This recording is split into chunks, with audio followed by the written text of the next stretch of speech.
خوتي المغاربه، خواتاتي المغربيات، الاخوان الجزائريين، العرب بصفه عامه، مرحبا بكم في حلقه جديده وفيديو جديد وفلوق جديد كيف ما العاده ديما الجديد.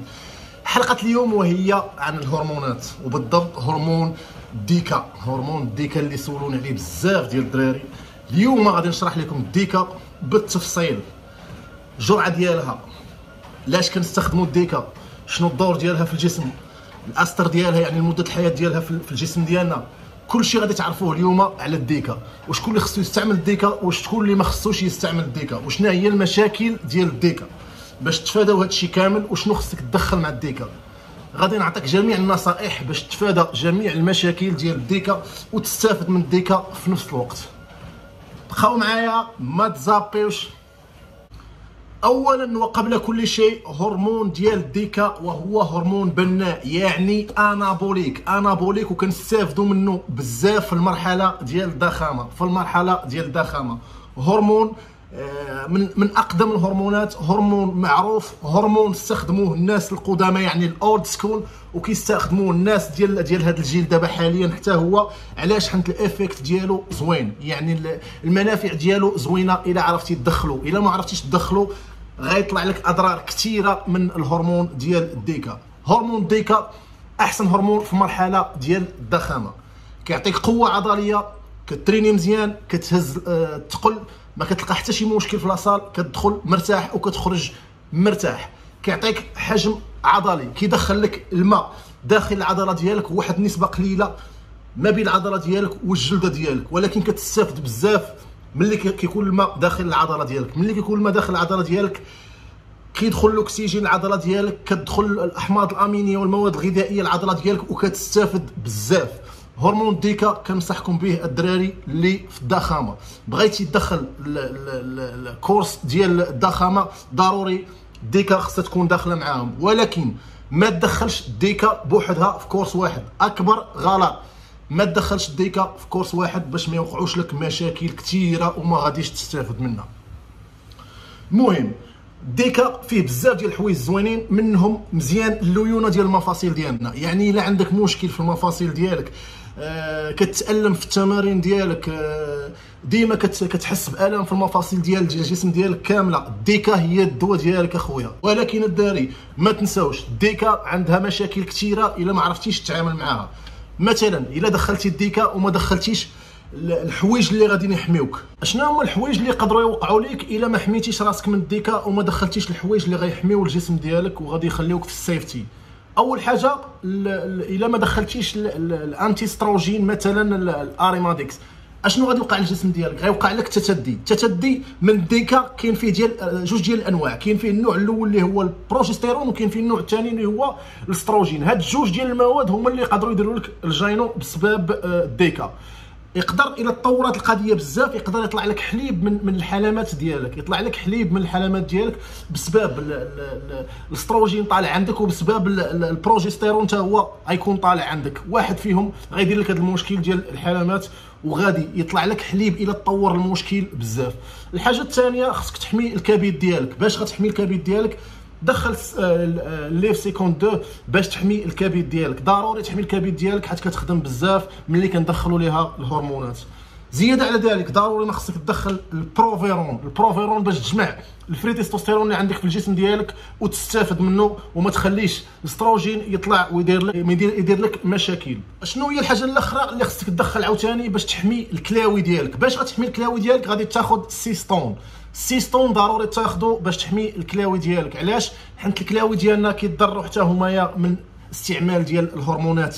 المهم الدراري ضروري تدخلوا هاد الحوايج اللي قلت لكم باش تبقى في السيفتي، يعني تبقى في الامان، وتاخذ من الديكا الحوايج الزوينين وما تاخذش منها الحوايج الخايبين. اتونسيون الدراري، كاين بزاف ديال الدراري كيدخلوا الديكا بطريقه عشوائيه، كيسمع الديكا باغي يدير فورما، كيمشي للفارماسيان كياخذ ديكا وكيضربها بوحدها. اتونسيون الدراري، ما تدخلش الديكا بوحدها. الا دخلتي الديكا بوحدها شنو غيوقع لك في الجسم ديالك؟ غتطلع عندك الهرمونات الانثويه في الجسم ديالك، غيوقعوا لك بزاف ديال المشاكل جنسيه. مشاكل جنسيه بزاف، بحالاش غيولي عندك ضعف في الانتصاب. علاش؟ حيت الاستروجين عندك طالع بزاف والتستوستيرون نازل، يعني هرمون الانوثه مأثر على الجسم ديالك، غيوقع لك ضمور في الخصيتين ديالك. هذا الشيء كامل خصك تعرفه باش تعرف تتعامل مع الديكا. بغيتي تدخل الديكا، شوف شي حد اللي كيفهم في هذه الرياضه، شوف شي حد كيفهم في الهرمونات، ماشي اي واحد عنده فورمه غادي تصنت ليه. اسمع لشي واحد اللي عنده فورمه وعنده بطولات وعنده شواهد وقاري على هذا الشيء. الدراري نصيحه من عند خوكم عزيز، الا كنتي غتاخذهم بيا ولا بلا بيا، خذهم بطريقه حسنه، خذهم مع مدرب اللي كيفهم في هذا الشيء باش ما تضرش راسك. انا غير كنصحكم هنا اخوتي، هذا الشيء اللي كاين. المهم حاول تدخل الديكا في كورس متكامل عباره عن سلسله. دخل الديكا مع بعض المواد، ما تدخلش الديكا بوحدها، دخل معاه الحوايج اللي غيحنوا لك الجسم ديالك، اللي منهم الاريماديكس، واللي منهم البروفيرون، واللي منهم الليفسيكون 2، واللي منهم السيستون، باش تحمي راسك وتخرج باقل اضرار وتستافد من الديكا بزاف. بالنسبه للجرعه الاخوان ديالي، الجرعه 400 ملغ كحد اقصى، 400 ملغ كحد اقصى. علاش الدراري؟ راه ملي كتدخل اكثر من 400 ملغ الجسم ديالك ما كيستافدش من داكشي اللي زايد، كيستافد غير من 400 ملغ فقط. نصيحه الدراري، بغيتي تدخل الجرعه ديال الديكا، دخل كحد اقصى 400 ملغ في الاسبوع باش ما تضيعش الفلوس ديالك وترميهم. عندي واحد النصيحه لخوتي المبتدئين، الدراري المبتدئين، بغيتي تدخل كورس هرمونات كاول كورس عندك، ما تدخلش فيه الديكا. نصيحه، ما تدخلش الديكا. كاين بعض البدائل ديال الديكا، مثلا كالبولدينون. البولدينون اللي هو كنقولوا ليه الايكي بويس، هذاك سيفتي اكثر من الديكا وما غيديرش لك مشاكل كثيره. علاش؟ حيت انت مبتدئ. حاول ما تضرش راسك من البدايه. يلا بديتي، خذ كورس يكون تدريجي، خذ كورس يليق بالجسم ديالك، خذ كورس اللي غيتعرف عليه الجسم ديالك وغيستعد الكورس اللي من بعد. فهمتيني شنو كنقصد؟ علاش كنقول لك هادشي كامل؟ الديكا عندها واحد التاثيرات كثيره على التستوستيرون الطبيعي ديالنا، كتضغط عليه بزاف وكتاثر عليه، وكيولي عندك ضمور في الخصيتين، كيولي عندك دروب يعني نزول قوي في التستوستيرون الطبيعي ديالك. هادشي علاش خلي الجسم ديالك يتاقلم مع الهرمونات اللي ما غاداش تاثر عليه كيف ما تاثر عليه الديكا. حتى من بعد تقدر تدخل الديكا، ماشي مشكل. الديكا بوحدها اللي كتضغط على التستوستيرون. جميع انواع الهرمونات كتضغط على التستوستيرون، ولكن ماشي كلهم فحال فحال. مثلا الانافار كيضغط على الهرمون على التستوستيرون ديالنا ب 10% فقط، اما الديكا كتضغط على الهرمون ديالنا ب 90%. يعني الهرمونات ماشي فحال فحال، كاين هرمونات قويه بزاف وكاين هرمونات اللي ما كتاثرش كيف ما كتاثر الديكا. هادشي علاش الدراري بغيت ننصحكم كاول كورس هرمونات ما تدخلش فيه الديكا. كاين بدائل ديال الديكا مثلا كالبولدينون، ايكيبوس. شكون هما الناس اللي خاصهم يستعملوا الديكا؟ شكون هما الناس اللي يقدروا يستعملوا الديكا؟ الناس اللي يقدروا يستعملوا الديكا هما الناس اللي ناشفين، الناس اللي رقاق، الناس اللي ضعاف، الناس اللي ما عندهمش دهون. علاش خاصك تدخل الديكا؟ الا كنتي ضعيف نحيف، ما تكونش عندك دهون. الا كانت عندك دهون، هذيك الدهون اللي في الجسم ديالك غتزيد تراكم عليها دهون اخرى بسبب الديكا.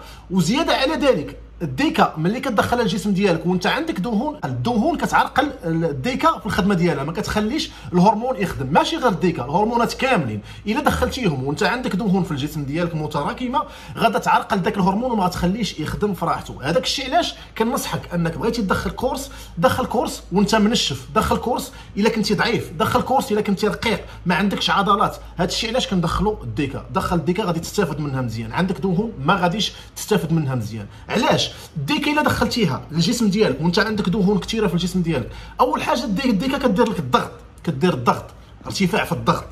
ثاني حاجه شنو كدير الديكا؟ الا عندك دهون كتطلع لك الكوليسترول الضار اللي هو ال دي ال اللي حنا ما محتاجينش ليه، وكتنزل لك الاتش دي ال اللي حنا محتاجين ليه. هذه هي المشاكل ديال الديكا. زياده على ذلك، اول ما تدخل كورس ديالك سير دير تحاليل على الكوليسترول باش تعرف الكوليسترول عندك واش عادي ولا ماشي عادي. الا كان الكوليسترول ديالك ماشي عادي راه تقدر دير لك مشاكل. علاش؟ حيت الديكا ملي كندخلوها الجسم ديالنا شنو كيوقع؟ الدم ديالنا كيولي عندنا تخثر في الدم ديالنا، الدم ديالنا كيولي ثقيل. الوغ الا عندك الكوليسترول ال دي ال طالع بزاف، شنو غادي يوقع؟ يقدر يوقع لك مشكل كبير، يقدر يوقع لك شي اختناق في الاورده ديالك، يقدر يوقع لك توقف بزاف ديال الحوايج. هذا الشيء علاش بغيتي تدخل الديكا، دير تحاليل على الكوليسترول باش تعرف الكوليسترول عندك واش مزيان ولا لا. الا كان عندك الكوليسترول ديالك مزيان تقدر تدخل ديكا. الا عندك ال دي ال طالع يعني الكوليسترول الضار طالع ما ننصحكش تدخل الديكا، حيت يقدر يوقع لك مشكل وما غاديش تستافد. حاجه اخرى خوتي خصكم تعرفوا على الديكا. الديكا الاسطر ديالها ثقيل، يعني طويل بزاف. كاين بعض الشباب شنو كيدير، كيدخل الديكا في 3 ديال الاسابيع، هي اصلا باقا ما خدماتش في الجسم ديالك. ملي كتدخل اول ضربه في الديكا خاصها 3 ديال الاسابيع باش تتفاعل مع الجسم ديالك. هذا الشيء علاش الشباب الاخوان بغيتي تدخل كورس ديال الديكا اقل مده وهي 3 شهور، اقل مده 3 اشهر، اقل مده ككورس للديكا الا بغيتي تستافد من الديكا، حيت الديكا الاسطر ديالها طويل. هذا الشيء علاش نصيحه الدراري، بغيتي تدخل الديكا ما تدخلهاش 3 الاسابيع، ما تدخلهاش شهر، ما تدخلهاش شهر ونص، على الاقل 3 ديال الاشهر باش تستافد من الديكا مزيان. ما تنساوش ملي تسالي الكورس ديالك ديال الديكا، كنصيحه من الاخ ديالك عزيز، دير بوست سايكل ثيرابي ديالك، دير البي سي تي، دير التنظيف كيف ما كتقولوا الدراري.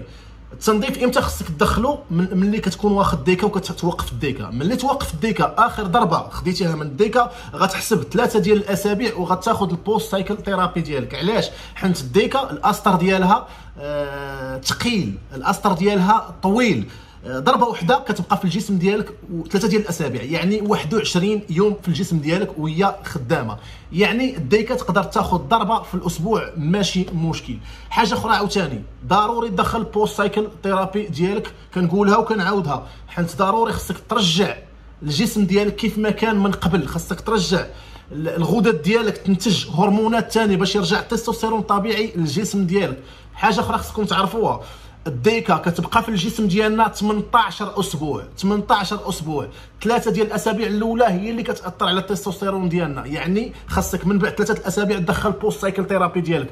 اما الاسابيع اللي من بعد 3 ديال الاسابيع كتبقى في الدم ديالنا ولكن ما كتاثرش على التستوستيرون ديالنا الطبيعي. علاش قلت لكم هاد الهضره هادي؟ الا كنتي غدير شي تيست، غدير شي تحاليل على التستوستيرون، راك غادي تحصل. فكر مزيان امتى دخلتي الديكا ديالك باش تحسبها، وسير ديك الساعه ديال التحاليل باش ما يوقعوش لك المشاكل وما تحصلش في التحاليل.